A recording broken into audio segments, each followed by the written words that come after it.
آج کی بابرکت شب نور، شب برات کے نام سے معروف اور مشہور ہے۔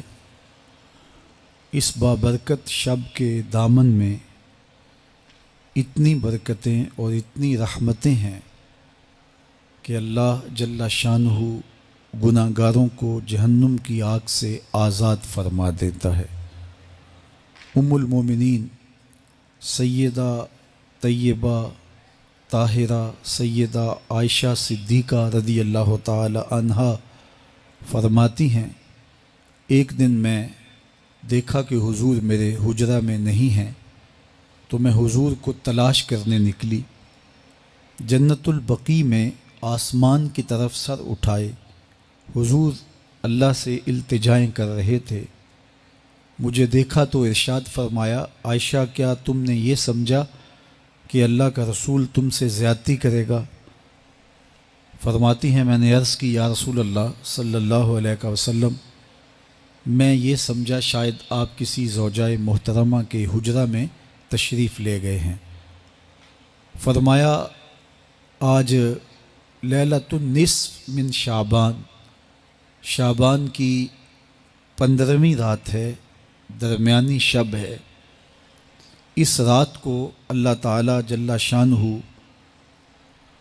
آسمان دنیا پہ نزول اجلال فرماتا ہے اور قبیلہ بنو کلب کی بکریوں کے بالوں سے زیادہ لوگوں کو جہنم کی آگ سے آزاد کر دیتا ہے۔ قبیلہ بنو کلب عرب کا بہت بڑا قبیلہ تھا جو بھیڑ بکریاں پالتے تھے، اور لاکھوں کی تعداد میں ان کی بکریوں اور بھیڑوں کے ریوڑ تھے۔ تو اس قبیلے کی بکریوں کے بالوں سے بھی زیادہ گناہ گاروں کو جہنم کی آگ سے آزاد کر دیا جاتا ہے۔ تو یہ وہ بابرکت شب رحمت ہے، شب نور ہے، جس کے دامن میں اتنی برکتیں ہیں کہ کوئی محروم نہیں رہتا۔ صرف وہ بد نصیب لوگ جو شرک میں مبتلا ہیں، جو سخت کینہ پرور ہیں، جو قطع رحمی کرتے ہیں، قاتل ہیں، عادی شرابی یا بدکار ہیں، انہیں اس مبارک رات میں محروم رکھا جاتا ہے، ورنہ اللہ کی رحمتوں کا عموم اس بابرکت راتوں میں اس قدر ہوتا ہے کہ کوئی گناہ گار جو اس کے حضور ہاتھ دعا کے لیے اٹھاتا ہے اور اپنا دامن پھیلا کے اس کی رحمتیں مانگتا ہے، اسے محروم نہیں رکھا جاتا، بلکہ اللہ سب گناہ گاروں کو جہنم کی آگ سے آزاد کر دیتا ہے۔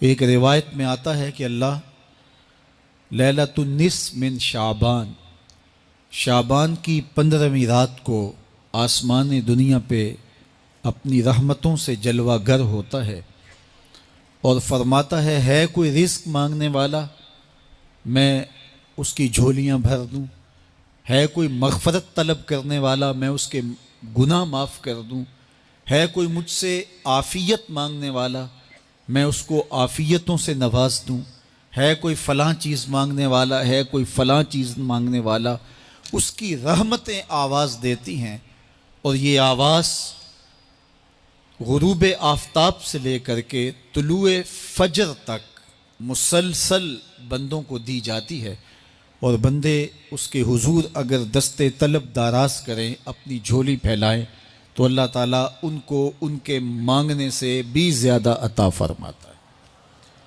اس امت کو اللہ تعالیٰ نے اس طرح کی راتیں دے کر کے مغفرت، بخشش، غفران اور رحمتوں کی فراوانی نصیب کی ہے۔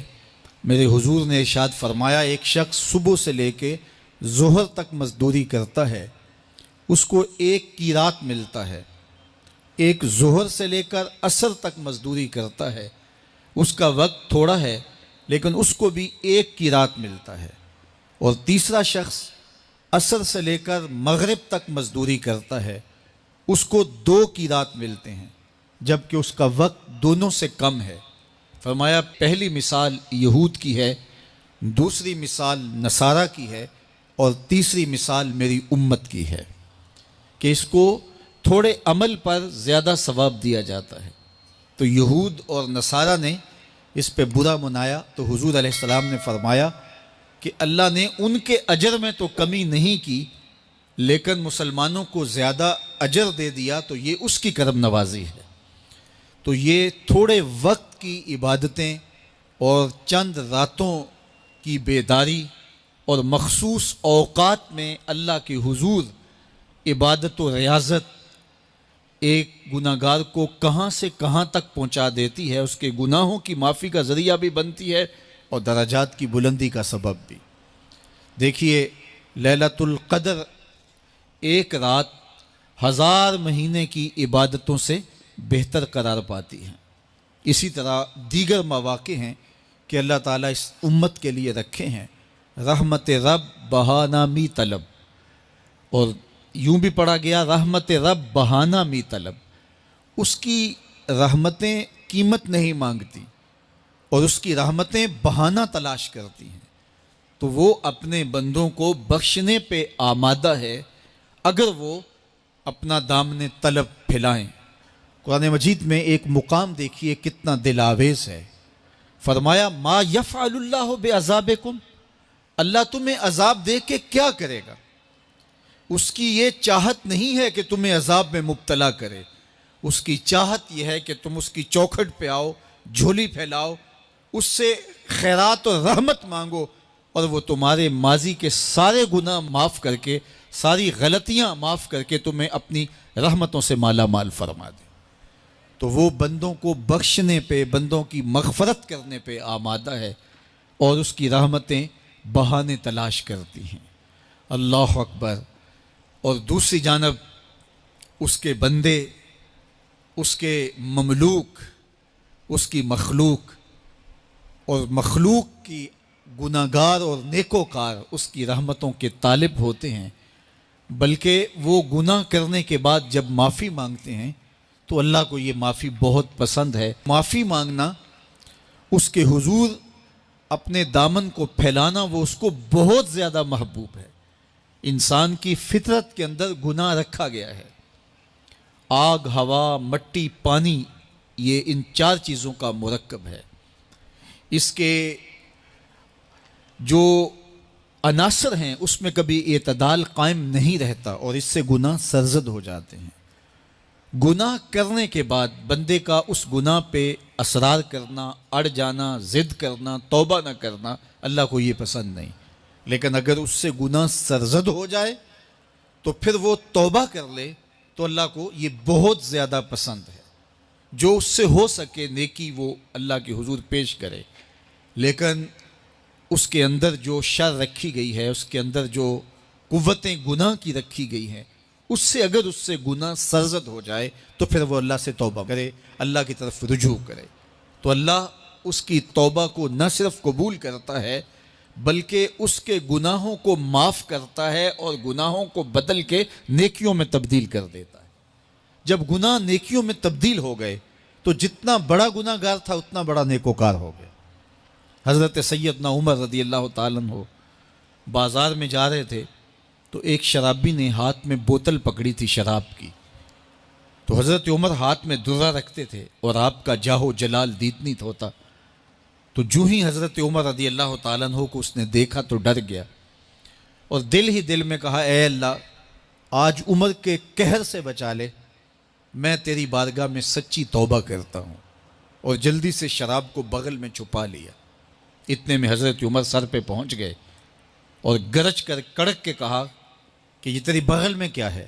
چونکہ اس کو بوتل چھپاتے دیکھا تھا تو وہ ڈر گیا اور ڈرتے ڈرتے کہنے لگا حضرت یہ سرکہ ہے۔ اب تھی تو شراب، لیکن ڈرتے ہوئے بولا حضرت سرکہ ہے۔ تو حضرت عمر نے کہا نکال۔ جب نکالا تو شراب نہیں تھی، واقعی سرکہ بن چکا تھا۔ تو جب اللہ کے حضور کوئی توبہ کرتا ہے، اللہ اس کے گناہوں کو بدل کے نیکیوں میں تبدیل کر دیتا ہے۔ حدیث پاک میں آتا ہے کہ قیامت کے دن اللہ ایک شخص کو کہے گا کہ اپنا نامہ اعمال پڑھ، تو وہ نامہ اعمال پڑھنے لگ جائے گا۔ تو نامہ اعمال کے اندر چھوٹے گناہ بھی ہوں گے، بڑے گناہ بھی ہوں گے، تو اللہ سے حیا کرتے ہوئے، شرم کرتے ہوئے وہ بڑے بڑے گناہوں کو چھوڑتا جائے گا اور چھوٹے چھوٹے گناہوں کو پڑھتا رہے گا۔ جب وہ سارے گناہ پڑھ چکے گا اور کتاب ختم ہوگی تو اللہ تعالیٰ اسے فرمائے گا، میرے بندے تو نے یہ جتنے گناہ پڑھے ہیں میں نے سب کو بدل کے نیکیوں میں تبدیل کر دیا۔ تو بندہ کہے گا، اللہ ابھی تو میرے بڑے بڑے گناہ رہتے ہیں جو میں نے پڑھے ہی نہیں۔ فَضَحِكَ النَّبِيُّ حَتَّى بَدَتْ أَنْيَابُهُ، حضور جب یہ بیان فرما رہے تھے تو حضور اتنا مسکرائے کہ صحابہ نے حضور کی داڑھیں دیکھ لی۔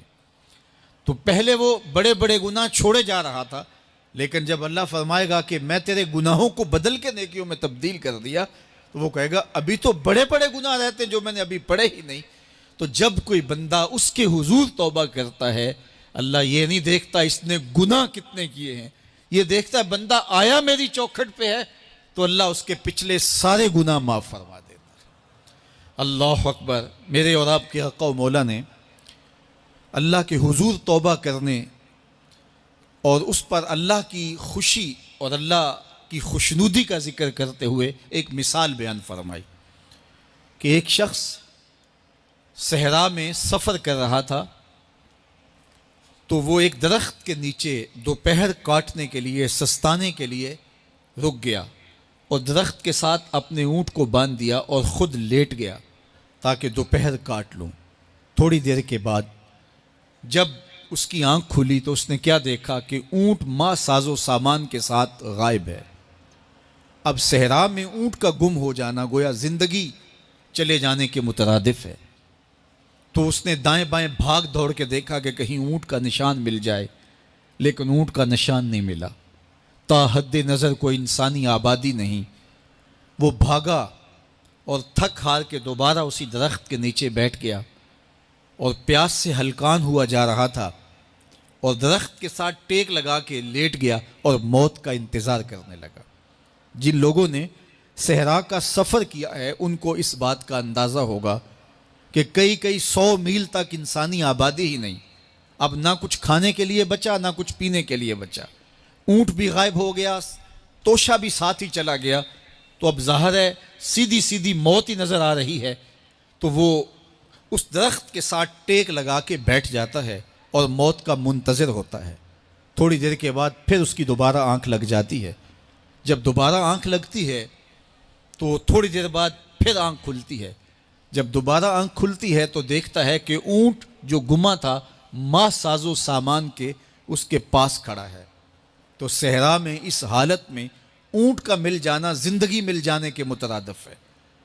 تو وہ اتنا خوش ہوا کہ خوشی کی انتہا نہ رہی، بلکہ مسرتوں کے ہجوم میں درک گیا اور کہنے کیا لگا، اللہم انت عبدی وانا ربک، اے اللہ تو میرا بندہ اور میں تیرا رب۔ کہنا تو یہ تھا کہ تو میرا رب اور میں تیرا بندہ، لیکن مسرتوں کا ہجوم ہی اتنا تھا، خوشیوں کا ہجوم ہی اتنا تھا کہ زبان پہ قابو نہ رہا۔ کسی کے آنے سے ایسے ہوش اڑے ساقی کے، شراب سیخ پہ ڈالی اور بوتل میں کباب۔ کہنا یہ تھا اللہم انت ربی وانا عبدک، لیکن اس قدر خوش ہوا جب بھی تیری قربت کے امکان نظر آئے ہم اتنے خوش ہوئے کہ پریشان نظر آئے۔ تو کہنا یہ تھا کہ اے اللہ تو میرا رب اور میں تیرا بندہ، لیکن خوشیوں کے ہجوم میں وہ کہتا ہے اللہم انت عبدی وانا ربک، اے اللہ تو میرا بندہ اور میں تیرا رب۔ حضور یہ بات بیان کرنے کے بعد صحابہ سے پوچھتے ہیں کہ ذرا بتاؤ اس بندے کو کتنی خوشی ہوئی کہ خوشی میں زبان بھی قابو نہ رہی اور اپنے آپ پہ کنٹرول نہ رہا، اور خوشیوں کے ہجوم میں اسے یہ بھی پتہ نہیں چل رہا کہ وہ کیا بول رہا ہے۔ تو صحابہ نے عرض کی حضور بہت زیادہ اسے خوشی ہوئی۔